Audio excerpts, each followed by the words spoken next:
Hey guys, Timcast music producer Carter Banks here, wanting to wish you a Merry Christmas. We just signed our first artist to Trash House Records, and we have our first debut single coming out December 12th. Pre-save it on your favorite stream platform at trashhousechristmas.com. Support our work. We have this from Overton News. Erika Kirk has officially reached her breaking point. She just blew the doors off the conspiracy machine targeting her family. In a raw moment on Fox, Erika torched the grifters like Candace Owens, who are attacking her loved ones and profiting off their trauma. Even Harris Faulkner paused to note she had never seen Erika this furious.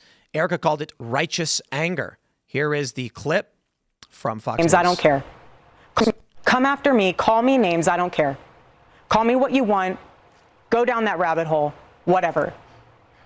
But when you go after my family, my Turning Point USA family, my Charlie Kirk Show family, when you go after the people that I love, and you're making hundreds and thousands of dollars every single episode going after the people that I love because somehow they're in on this, no.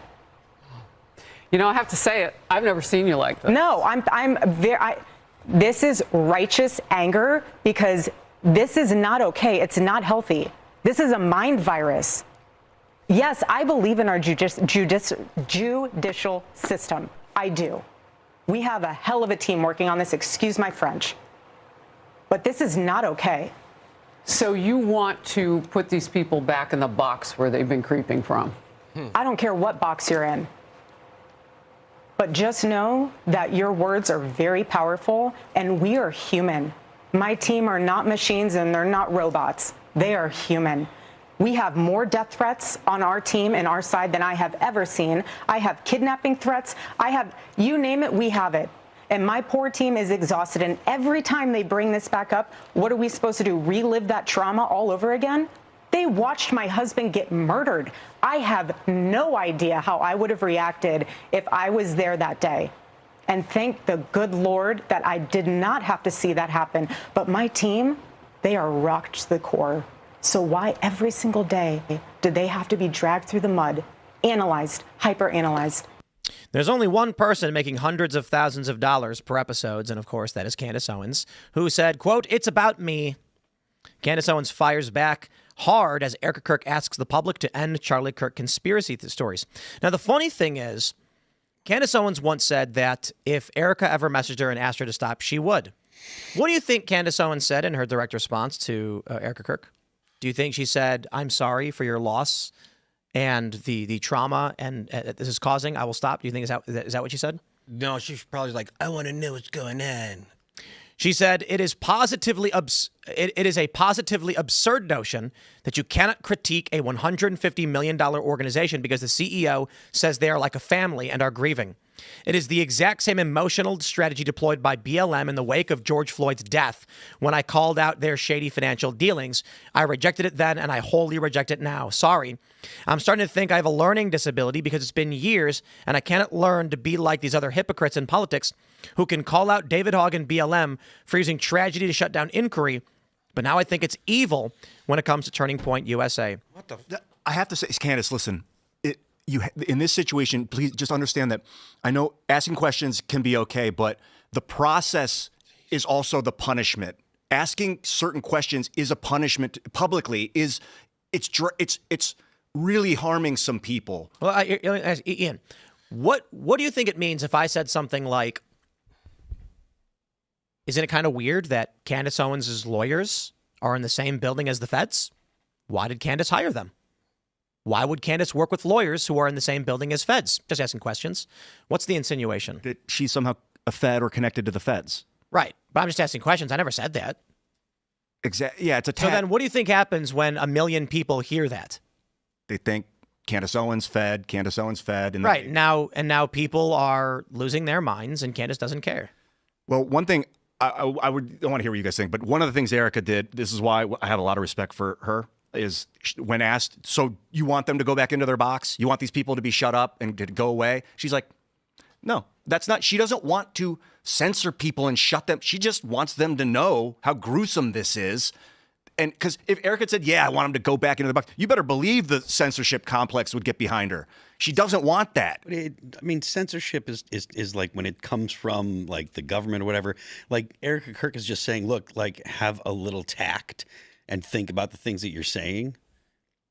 Right? Yeah. She's not saying silence Candace Owens. She's not saying that. I don't even think she really wants that. I just think she wants people to understand what's the humanism of this situation. Well, I mean, I think that the Candace Owens is just looking to capitalize on the whole situation, right? Well, this initially, this was, you've got to get to the truth about Charlie Kirk. Got to get to the truth about Charlie Kirk. Who killed Charlie? Now she's talking about who's funding TV. Let's try this from the Candace Owens show. Here's a clip. No one, and I mean absolutely no one, outside of my husband and Erika Kirk has the power to shut me up right now. That's it. No one. Well, the lie detector determined that was a lie. Maybe today, because I haven't heard Erika talk like that. That was bold. Maybe Candace will hear it and think, okay. You know, weak men make hard times, whoever her husband is. Who Candace's husband? Yeah. George Farmer? Yeah, weak men make hard times, bro. Work on your household. She did say if her husband asked her to stop. Maybe, I don't know. I haven't heard from George She's just ever. so crazy. It's insane hearing this.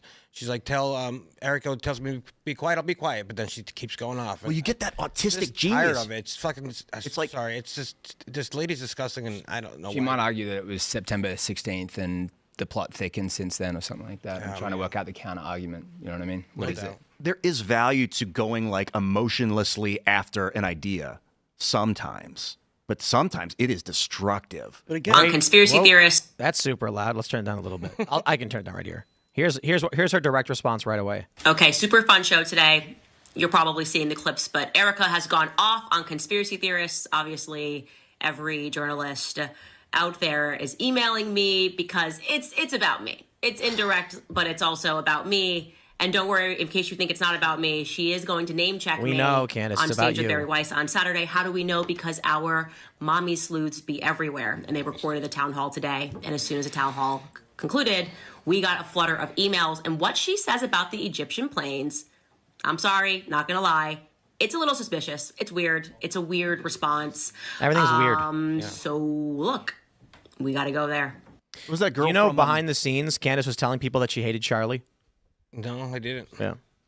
Weird. It sounded like that girl. The problem is Snow White. there are a ton of people. So before Charlie Kirk was killed, Candace had been telling a bunch of people, and I have names, Candace. I have names because I get tips too. She was telling people that she hated Charlie. And these people are scared to speak out because they fear that Candace will do things like put them on a thumbnail that says who benefited from Charlie Kirk's death, like she did to me. They fear that people will start harassing them, make up lies about them, which is happening to us here at Timcast. And they fear that some psychotic retard who follows Candace, no, I'm not saying everyone who follows her is a psychotic retard. I'm saying at least one of them will harm them. And these people haven't been speaking up. Now, more and more people are starting to. Good. So I'm looking forward to those people who have been saying behind the scenes that Candace hated Charlie Kirk and she was just going on and on about it. Maybe if they said something from the get-go, we wouldn't be in this position. But Candace knows people are afraid of her.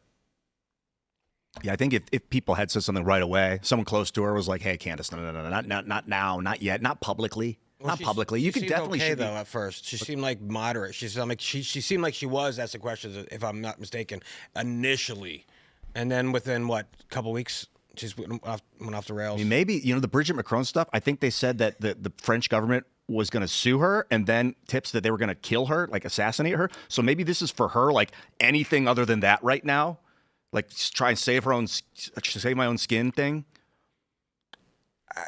Yeah, I don't know how that's going to save your own skin. It's all just about making money. Well, actually, no. I think that money is a nice benefit. This is about attention. Yeah. This is about she's got some narcissism going on. It's about me. It's about me. It's about me. She loves the fact that she's getting all the attention. She loves the fact that she's in the number one spot. She's getting all these people. Well, but she's not in the number one spot. She made that up. Okay, well, so she loves a big show. Tucker said that as well, I think, today. But she's in the number one spot? Yeah, she's the most famous person in the world right now. Oh, yeah, maybe. I mean, I think Trump's more famous, but she certainly is at a high peak, but not. So she certainly has a very, very big show. But I think she's ranked number 48 in all podcasts overall. She might have had a couple episodes that have hit #1. Maybe that's what she was conveying. That's totally fine. But she's certainly not the biggest on YouTube. I don't think she's bigger than Kill Tony. But the point is, she loves the attention that she's getting. Oh, yeah. This is all about feeding her ego. She loves to loves to know that there are a bunch of people watching her. So it's gross, but that's the motivating factor. Because like I was saying earlier, it used to be finding out who the real killer of Charlie Kirk was, finding out the real killer, and now it's about Turning Point. What's going on with Turning Point USA and who's funding them and blah blah blah. It's going to evolve as long as people are watching. And it doesn't matter what the topic is, as long as she's going to get views. Well, as long as she doesn't resolve whatever the issue is. Sure. Yeah. As long as she keeps there's something in music where there has you Phil, you're talking about this before because we had a song where the singer should have gone up but went down and it feels incomplete. Yeah. There's this known thing in storytelling, sales, music or otherwise, where if you don't close out the action, people feel unsatisfied and agitated and they'll keep coming back. And that's what she does. She leaves her shows without giving you the full answer and then puts these teasers up on social media like, tune in next time. Yep, it's like watching Dragon Ball Z, you tune in next time to see what happens in the fight. You never actually get to the end until finally 3 months later. Whether it be a story or whether it be music, people want it to resolve. They want the resolution. So if it doesn't resolve, the resolve is the satisfying feeling when the melody goes the way that you think that it should. It's also why news organizations, the most annoying thing in the world, they would be like, did Rick murder his own child? We'll tell you after this advertisement. I got sent and you're like, wait, I need to know. Info that George Farmer, Candace's husband, was the chairman of Turning Point UK. He got in February of 2019, he became the chairman. Who says this? This is from Google. This is from the internet. It's from the internet, huh? Yeah, I know. I haven't. You get emails from the internet.com? Internet.com, I think it was. George Farmer was chairman of Turning Point UK from its launch in Feb 2019. Oh, yeah, Wikipedia says it. And then he resigned 2 months later. In April, 2 months later, he was no longer the chairman. Yeah, former chair of Turning Point UK and the former CEO of Parler. So there might be bitterness. There might be, and I'm not saying this is like drama. I care about you, Candace. I care about you, Erika. I want you guys to heal. I want this to be resolved. I want Charlie's legacy to be revered and remembered. So I was talking with the Daily Mail earlier, and they were saying, Milo basically said it's on our show, throwing it back to me, that what Candace is doing is intentionally trying to destroy the Republican Party through manipulation, lies, because these are ineffective, do-nothing Republicans, and they all need to lose. So, this is convoluted, but I guess the idea from Milo is this will destroy the Republican Party. Good, it needs to be destroyed, and the right needs to then have an opportunity to bring in new candidates who are actually going to do things. It sounds accelerationist, which is a little concerning because I think you need to. It's like that Indiana Jones swap where he takes the idol and puts the bag of sand on the thing before it's at the beginning of Raiders of the Lost Ark. You don't have that bag of sand ready to go. You don't want to destroy the party. I love Milo, but the way that people operate in DC is not because of is largely because of DC, and it's very minimally because of the people. DC has a certain way of working, and there are. It makes people into things. There's only a handful of people that you can think of that have gone to DC and that have really remained true to who they were. Thomas Massey being one of them. DC changes people, and that's because of the way that DC works. So the idea that you could just clear people out and clear out representatives and put new ones in, and then they're going to change things, they're not, because the staff and the people that work underneath the representatives are the ones that are actually doing the lion's share of the work. The representatives are just a face. They're constantly asking their staffers, how am I voting on this one? How am I voting on this one? How am I voting on this one? They don't know things, and that's a big part of why they don't want to do votes. That's why everything's an omnibus bill, because DC is it's a mess, and it works a certain way, and it's not about who's representing, it's about the structure that DC has become. And her doing what she's doing has zero chance of killing the GOP. Her talking about these French foreign legions, these French aspects. Nobody cares in the JP. Normally, they're not going to listen to her. She's so French. She has zero chance of killing the establishment with what she's talking about right now. She's going to ruin Erika's life, her children's lives, a lot of other people's lives, or make them worse than what they are. Zero chance. If Mile thinks she's going to kill the GOP, that's definitely zero chance of that happening. There's definitely like really critical subjects that we need to be talking about, dealing with. And I think that one of the biggest problems that we face is that so many things become a distraction. People think that because there's this natural thing in human nature where if somebody is telling the truth and they're like willing to go up against the giant of mass human thought, that it's incredibly attractive. So we get drawn into it. And then it takes a little while to start working out that, hold on a second, I am fascinated and my mind is ruminating on things that don't make a difference in my life, that these are not things that can work about reform and changing the world that I live in and making this world more safe and striving for principles that really matter and making this world better. I think that that's the biggest problem with the dialogue here, because if we could switch that, then this would be a very profitable discourse, but I don't think it's going that direction.